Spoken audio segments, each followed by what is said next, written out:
Acordo cedo, coração cansado, mas ouço a voz que vem do alto.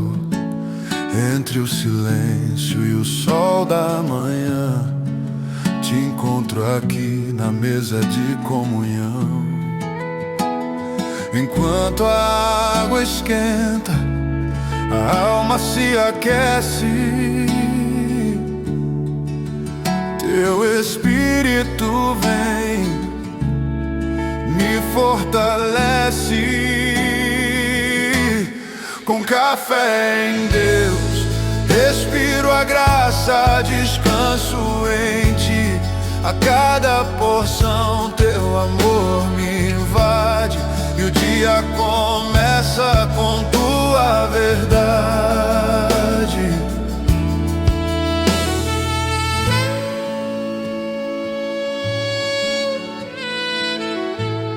Não é só aroma, é comunhão. Teu amor desce como unção. Palavras doces mais que o mel. Tua presença é meu céu no papel. O vapor sobe, minha fé também.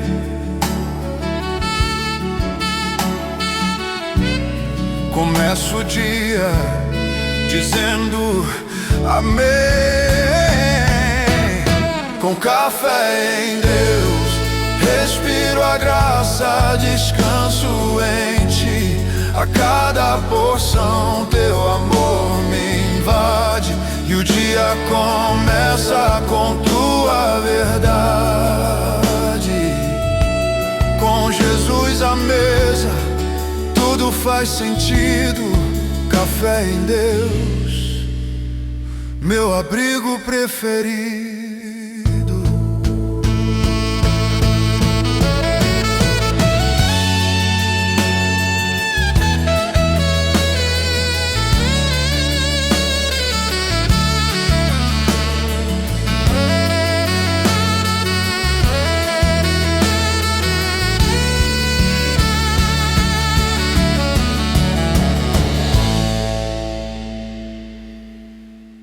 Shalom, shalom, graça e paz, a paz de Deus, a paz do nosso Senhor Jesus Cristo exceda todo entendimento e todo o coração. Estamos aqui por graça e misericórdia de Deus, mas nesse devocional, Café em Deus. E um ótimo café para começarmos o dia. Então, nada melhor do que começarmos o dia com um ótimo café e com a palavra de Deus nas mãos. E vamos dar continuidade em Gênesis 48.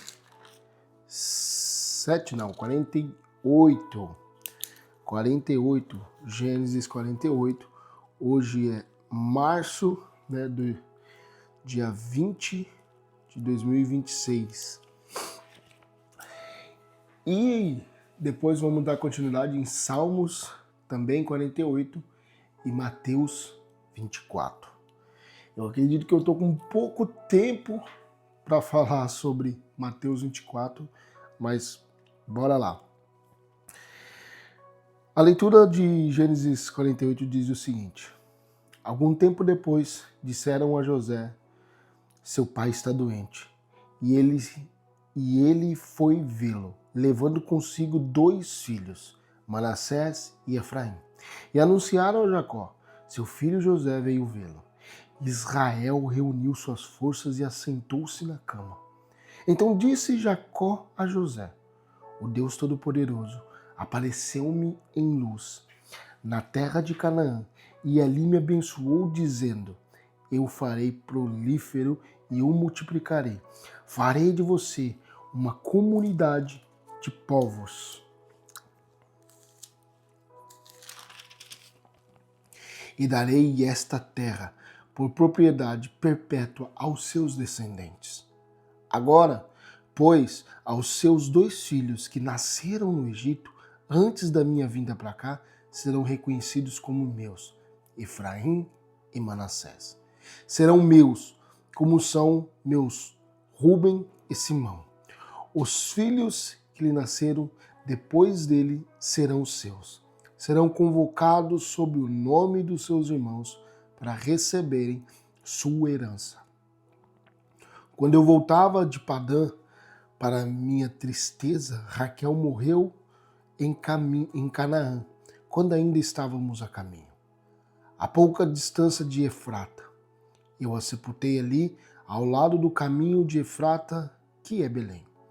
Quando Israel viu os filhos de José, perguntou: quem são estes? Respondeu José a seu pai: são os filhos que Deus me deu aqui. Então Israel disse: traga-os aqui para que eu os abençoe.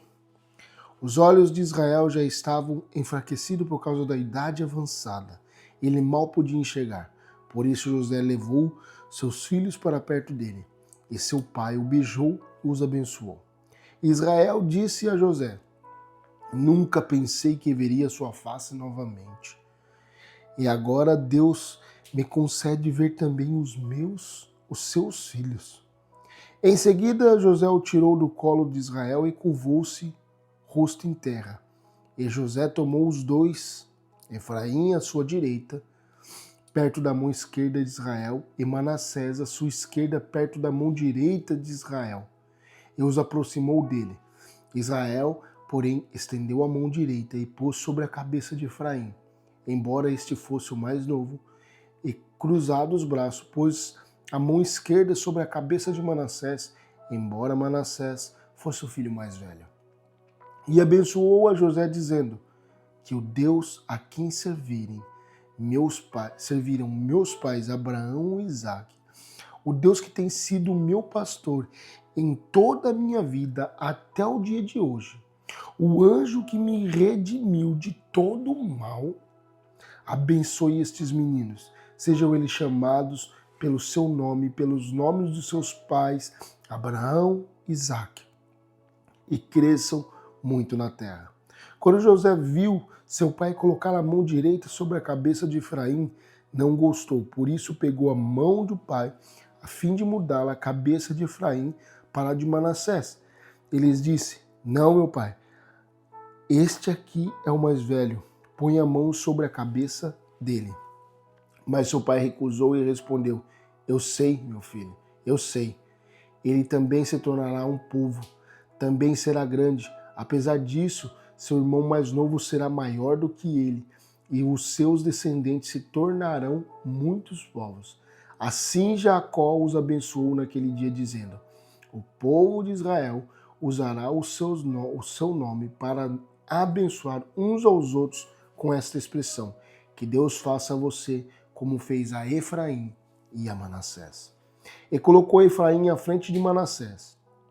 A seguir, Israel disse a José: estou para morrer, mas Deus estará com vocês e os levará de volta à terra dos seus antepassados. E a você, como alguém que está acima dos seus irmãos, dou a região montanhosa, que tomei dos amorreus com a minha espada e com o meu arco. Glória a Deus. Aqui é a benção, né, que Israel, Jacó, aqui dá aos filhos de José, Efraim e Manassés. É interessante que o que acontece com ele, quando ele recebe a benção, sendo o mais novo, né, ele recebe porque ele enganou o seu pai Isaac. Ele faz a mesma coisa aqui, fala que os dois serão abençoados, né? O fato é diferente porque lá Jacó recebeu a benção e Esaú foi, bem dizer, amaldiçoado. Mas aqui, mesmo ele orando com a mão na cabeça do menor, ele fala que os dois serão da mesma maneira abençoados, que os dois gerarão grandes povos. Mas o que ele fala que nós devemos ter em nosso coração, que ele fala assim: Deus estará com vocês. Deus estará sempre conosco, em todo o momento. Deus sempre estará conosco. Ele fala para José: Deus estará com vocês e os levará de volta a terra dos seus antepassados, Canaã, aonde tudo começou com Abraão. Mas nós devemos ter certeza que o Senhor sempre estará conosco. Mesmo que nós precisamos voltar para trás, Deus sempre estará conosco. Amém? Salmos 48 também. E bora tomar um golinho de café. Espero que você esteja gostando desse formato, dessa leitura bíblica. Como eu já disse algumas vezes, a intenção é ler a Bíblia toda aí. Vamos passar de um pouco de um ano. Mas espero que você esteja gostando. Curta, compartilha, comenta, se inscreva aqui no canal para que juntos nós possamos caminhar nessa jornada. E bora lá, Salmos 48. Grande é o Senhor e digno de todo louvor, na cidade do nosso Deus. Seu santo monte, belo e majestoso, é a alegria de toda a terra, como as alturas de Zafon e ao monte Sião, a cidade do grande rei. Nas suas cidadelas, Deus nos revela como sua proteção. Vejam, os reis formaram forças e juntos avançaram contra ela. Quando a viram, ficaram atônitos, fugiram aterrorizados. Ali mesmo, o pavor os dominou. Contorceram-se como uma mulher no parto. Foste como o vento oriental, quando destruiu os navios de Tarsis. Como já temos ouvido, agora também temos visto na cidade do Senhor dos Exércitos, na cidade do nosso Deus. Deus a preserva firme para sempre. No seu templo, ó Deus, meditamos em teu amor leal, como o teu nome. Ó Deus, o teu louvor alcança os confins da terra.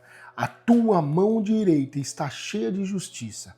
O monte Sião se alegra, as cidades de Judá exultam por causa das suas decisões justas. Percorram Sião, contornando-a, conte as suas torres, observem bem as suas muralhas, examinem as suas cidadelas, para que vocês falem à próxima geração que este Deus é o nosso Deus para todo sempre. Ele será o nosso guia até o fim. Louvado seja Deus, que salmos maravilhoso esse no final, né? Deixa eu anotar aqui, que o salmista aqui diz o seguinte, e eu queria chamar a atenção nesse versículo para que você meditasse sempre nesse versículo,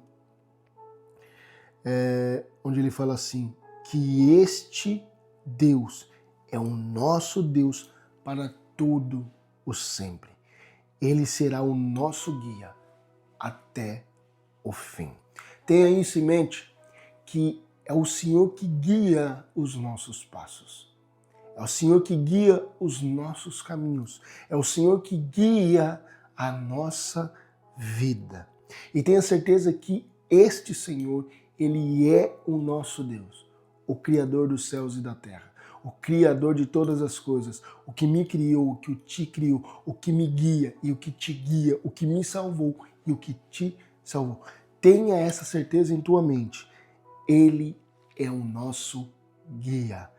Ele é o que conduz a nossa vida. Então confie nele e tenha certeza que Ele é o teu Deus e te guarda, te protege e te salva. Louvado seja Deus. Mateus capítulo 24.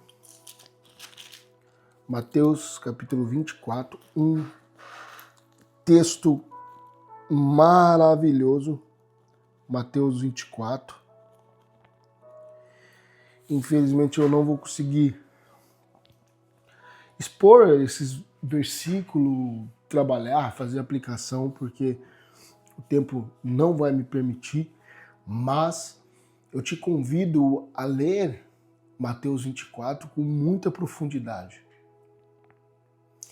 Eu te convido a ler Mateus 24 tirando os óculos do clubismo, de que lado você pertence. Eu te convido a ler Mateus 24, a meditar no texto e extrair o que o texto está dizendo. Eu te convido a ler Mateus 24 e refletir no que está sendo relatado em Mateus 24 e o que nós estamos vendo hoje pelo esse mundo, né, na questão de geopolítica. Eu te convido a ler Mateus 24 e meditar no que está acontecendo e o que vai acontecer. Eu te convido a ler Mateus 24 para se aproximar do Senhor. Porque Mateus 24 é o Senhor falando dos sinais dos fins dos tempos. É um capítulo maravilhoso. Então, bora lá. Eu vou tomar aquele café, porque Mateus 24 é de tirar o fôlego. Vou até 2 goladas.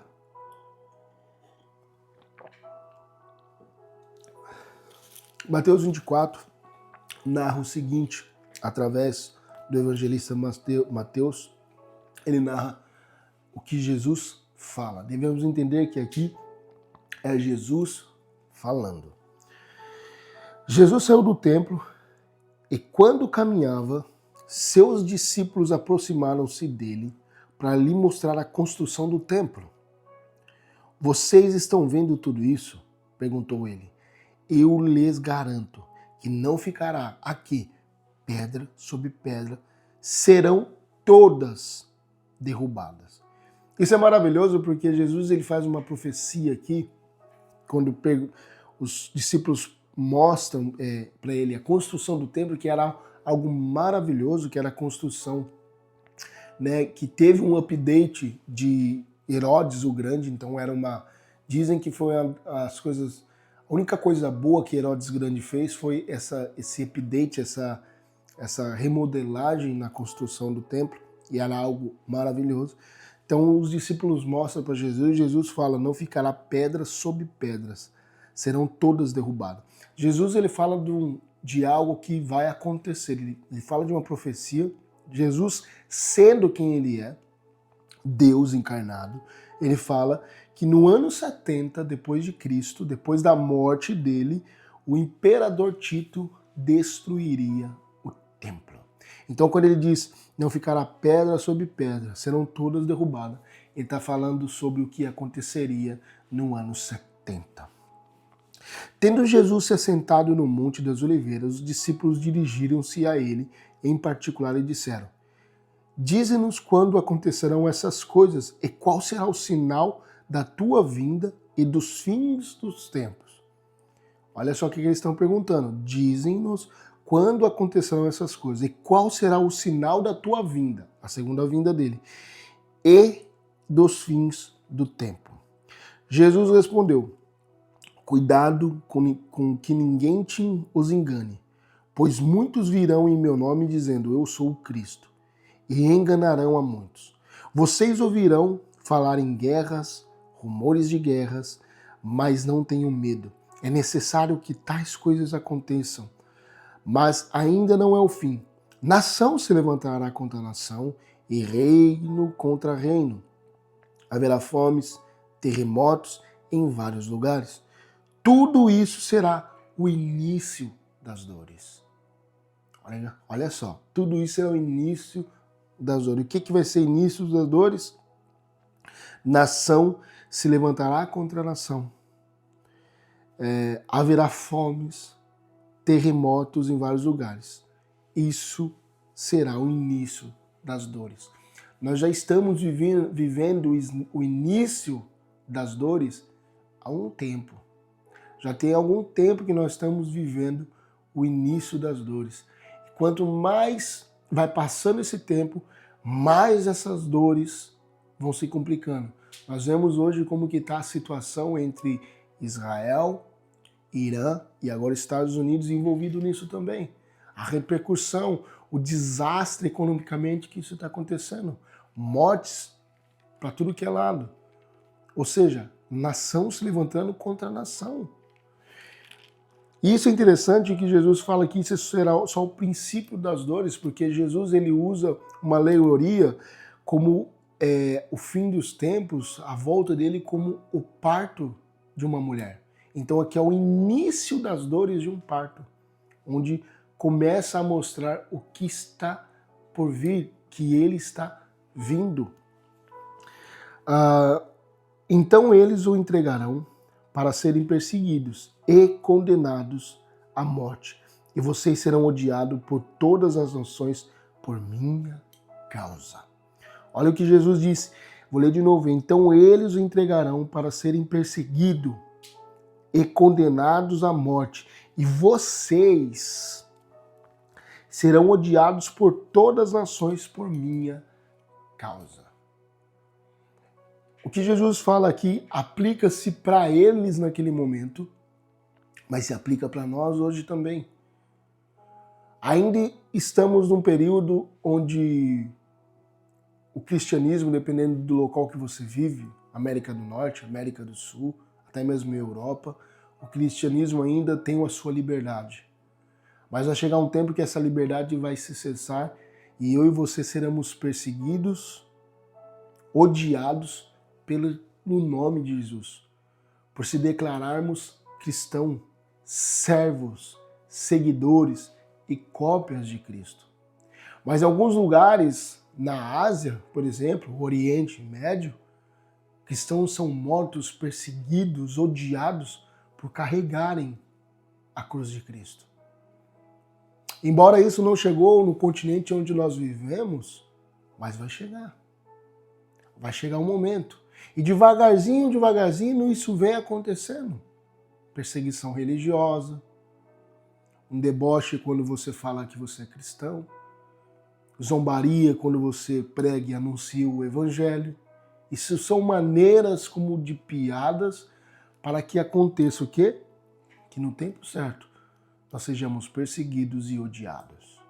Como isso já acontece, Oriente Médio e Ásia. Então aproveite enquanto você tem tempo. Louve o Senhor. Pregue ao Senhor. Pregue a salvação. Pregue Jesus Cristo. Pregue a cruz de Cristo que me salvou e te salvou. Que o sangue dele que verteu sobre a cruz nos salvou. Porque ainda estamos tendo lugar de fala. É assim que dizem, né? Estamos tendo lugar de fala pregando o evangelho. Então aproveite essa rica oportunidade, porque logo, logo nós seremos odiados e perseguidos pelo nome do Senhor Jesus.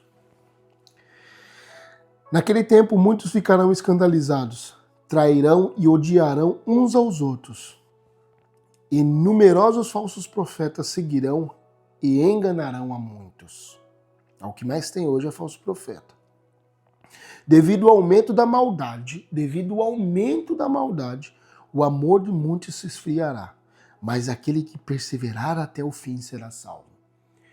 Há uma teoria que diz que na volta de Cristo, próxima volta de Cristo, haverá um grande avivamento. Que quando Cristo estiver prestes a voltar, como leão, haverá um grande avivamento para a igreja. Só que o texto aqui em Mateus 24 diz o seguinte: devido ao aumento da maldade, nós estamos vendo esse aumento da maldade.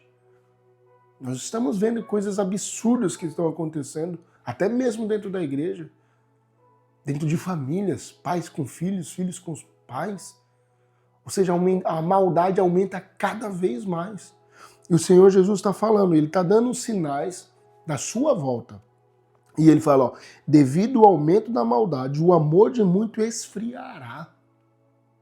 O amor de muitos esfriará. Ou seja, pelo contrário, o que o texto nos mostra aqui não vai ser um avivamento, vai ser um esfriamento total. Quanto mais próximo estiver a volta de Cristo, mais maldosas as pessoas estarão. Mais frias as pessoas estarão. E aí eu te pergunto, qual é o termômetro que você está usando para a tua vida?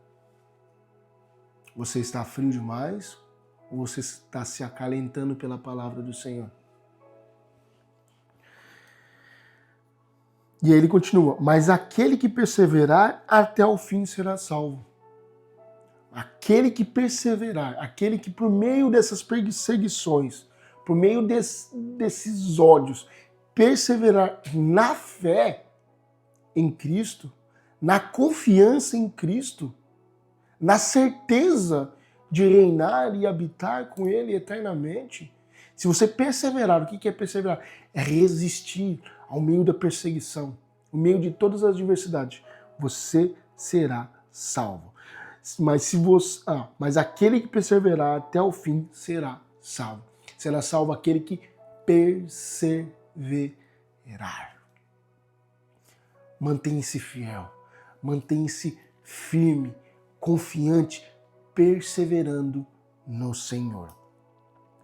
E este evangelho do reino será pregado em todo o mundo como testemunho a todas as nações.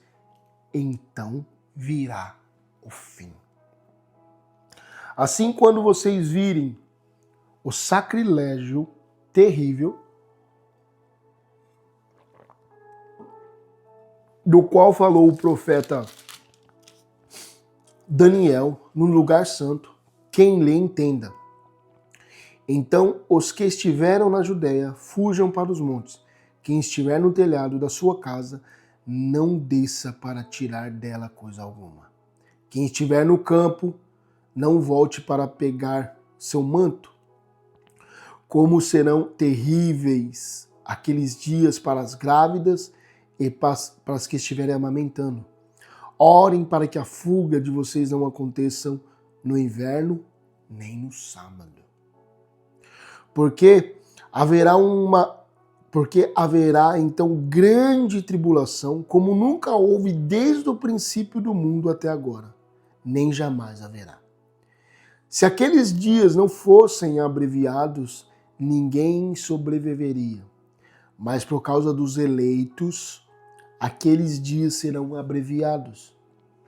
Se então alguém lhes disser, vejam, aqui está o Cristo, ou ali está ele, não acreditem, pois aparecerão falsos profetas e falsos mestres, falsos profetas que realizarão grandes sinais e maravilhas para, se possível, enganar até os eleitos. Vejam que eu os avisei antecipadamente. O Senhor Jesus está nos avisando aqui através de Mateus 24, um texto que há anos e anos e anos e anos e anos está nas nossas mãos. O Senhor, através desse texto, vem nos avisando antecipadamente.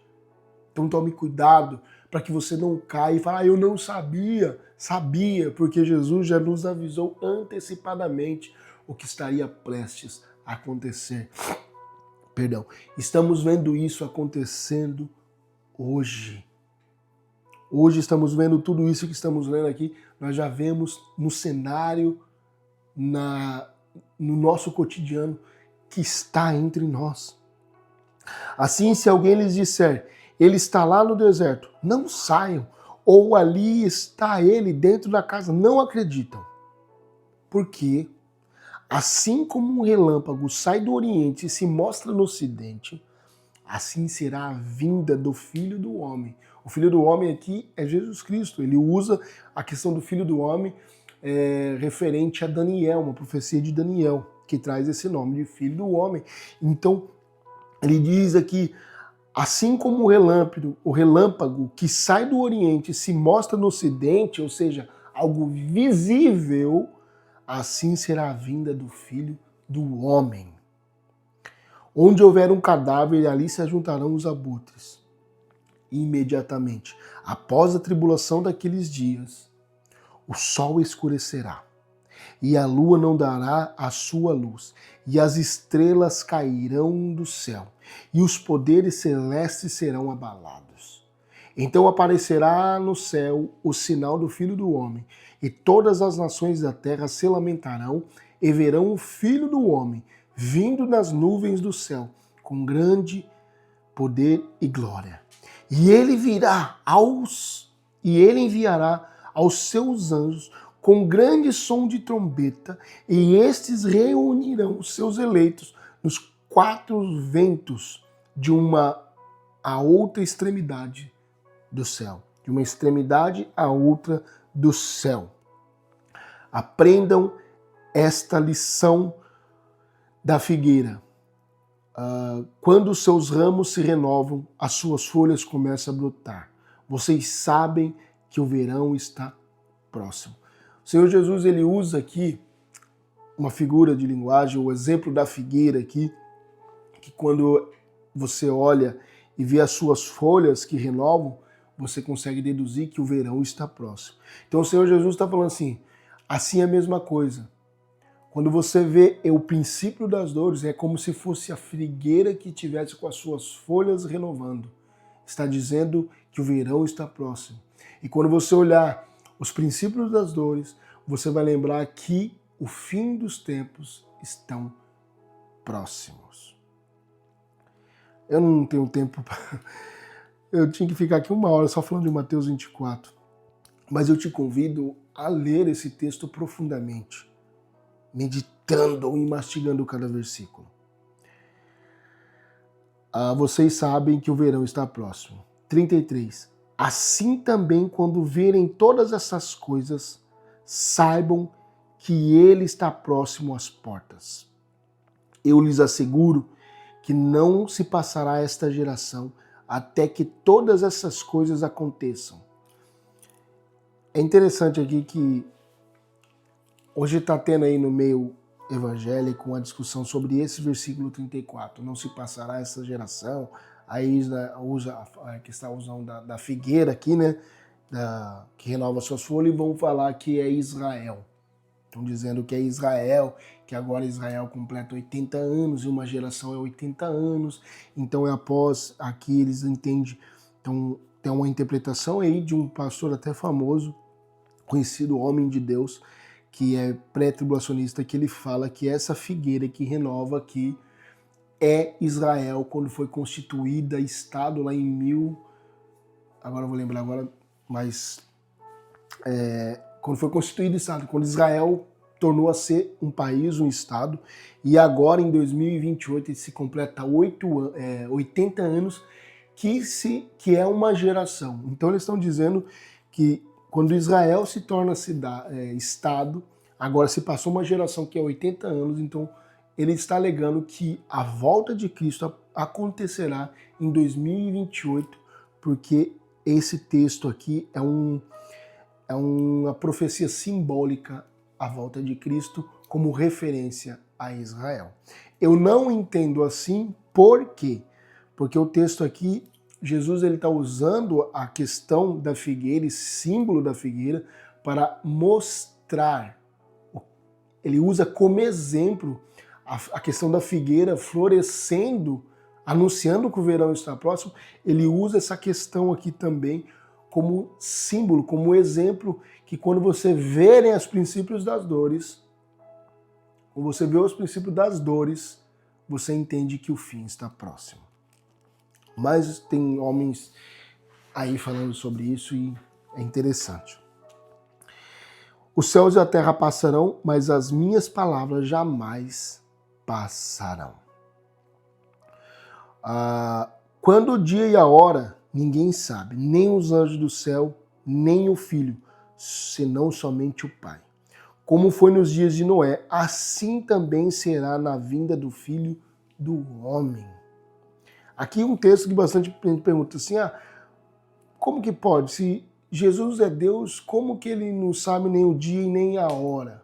Uma pergunta muito interessante, muito interessante. Nós devemos entender que Jesus está aqui como homem. Ele é Deus? É 100%.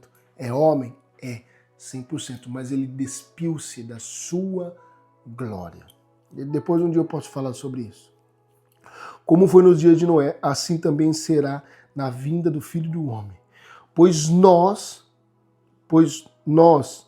nos dias anteriores do dilúvio, o povo vivia comendo e bebendo, casando-se e dando em casamento, até o dia em que Noé entrou na arca. E eles nada perseveraram até que veio o dilúvio e os levou a tudo. Ou seja, algo estava acontecendo, estava tudo natural, tudo de boa, tudo suave. E aí aconteceu que o dilúvio veio e os levou. Assim acontecerá na vinda do Filho do Homem. 2 homens estarão no campo, um será levado e outro será deixado. 2 mulheres estarão trabalhando no moinho, uma será levada e outra será deixada. Portanto, vigiem, porque vocês não sabem em que dia virá o seu Senhor. Esse texto aqui é muito interessante, que há 2 interpretações. Quem ficará é os que vão passar pela grande tribulação, e quem está sendo levado é os que vão ser arrebatados. Essa é a maior interpretação, que é a interpretação do pré-tribulacionismo. Eu te convido a se aprofundar nela também. Mas há uma interpretação do pós-tribulacionismo, que quando ele fala assim, como foi nos dias de Noé, e aí ele fala, se 2 homens estão no campo, um será levado e o outro será deixado. Se tem 2 mulheres trabalhando no moinho, uma será levada e outra será deixada. Quando cita assim, como foi nos dias de Noé, quando o dilúvio veio, quem foi deixado? Quem foi levado? Aí muitos entendem que quem foi levado foi Noé. E quem foi deixado foi os que não entraram na arca. Mas se nós pararmos para analisar essa interpretação do pós, é que quem foi deixado foi Noé. Porque ele foi deixado na terra. Ele estava protegido dentro da arca, enquanto o dilúvio viu, mas ele foi deixado. E os que não entraram na arca foram levados pela água e, consequentemente, pela morte. Então, os que foram levados foram os que morreram no dilúvio. Os que foram deixados foram 4. Foram 4? Foram Noé com a sua esposa, os 2 filhos e as noras, né? Então, os 3 filhos, né? Então, quem foi deixado? Quem foi levado? Então, Jesus está falando, assim como nos dias de Noé. Então, essas 2 interpretações. Te convido a ler Mateus 24 com muita precisão, sem pender para nenhum dos 2 lados, e tire a sua própria conclusão do que o texto está dizendo. Portanto, a mensagem é, vigiem, porque vocês não sabem que dia virá o seu Senhor. Nós devemos sempre estar vigiando e perseverando, porque nós não sabemos o dia em que o Senhor virá. Com Jesus à mesa, tudo faz sentido. Café em Deus, meu abrigo preferido.